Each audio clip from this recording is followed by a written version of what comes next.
அன்பார்ந்த இறை மக்களே, கிறிஸ்துவின் மறுப ஜபக்குழியின் வாயிலாக இன்று உங்களை சந்திப்பதில் நான் பெரும் மகிழ்ச்சி அடைகிறேன். மக்களை, சந்தோஷமாக இருக்கீங்களா? நிறைவாக இருக்கீங்களா? மகிழ்ச்சியாக இருக்கீங்களா? மன அமைதியாக இருக்கீங்களா? மக்களே, நான் எது நடந்தாலும் மகிழ்ச்சியாக இருக்கேன், நிறைவாக இருக்கேன். நீங்கள் அப்படி இருப்பீங்கன்னு நான் நம்புகிறேன். ஏன்னா நம்பிக்கை தானே நமக்கு வாழ்க்கை, இல்லையா? இன்று அவர் நமக்கு என்ன செய்தி தரப்போகிறார் பார்ப்போமா?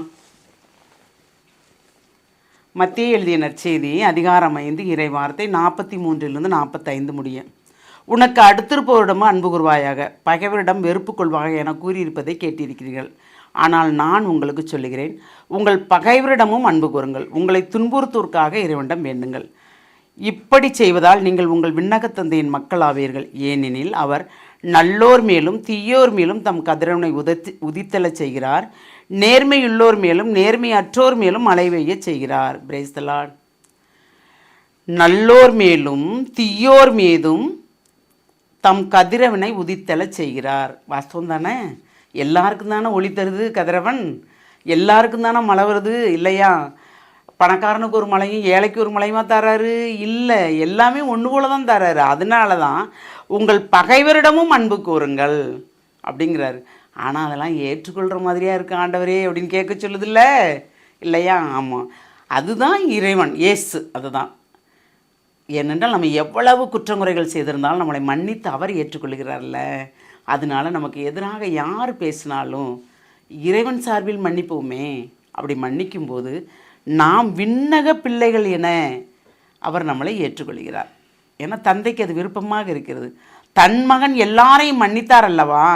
தன் மகனோடு இணைந்திருப்பவர்களும் தன் பகைவர்களை மன்னிப்பார்கள் அப்படின்னு தந்தை விரும்புகிறார்.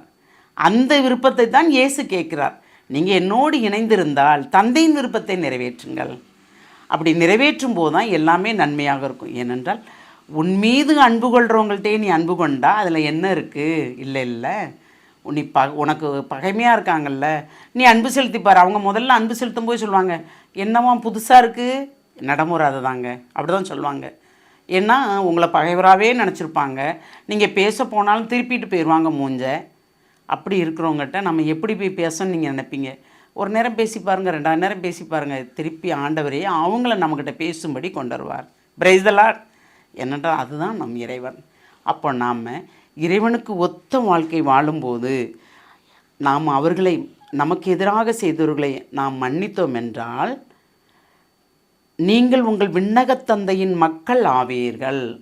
இறைவார்த்தை சொல்லுது. அப்போ இயேசு எப்படி மன்னித்தாரோ அதுபோல் நாமும் மன்னிப்போம், இறைவார்த்தையின்படி நடப்போம், விண்ணகத் தந்தைக்கு உரிய மக்களாக ஆவோம். அந்த வரத்தை கேட்போமா?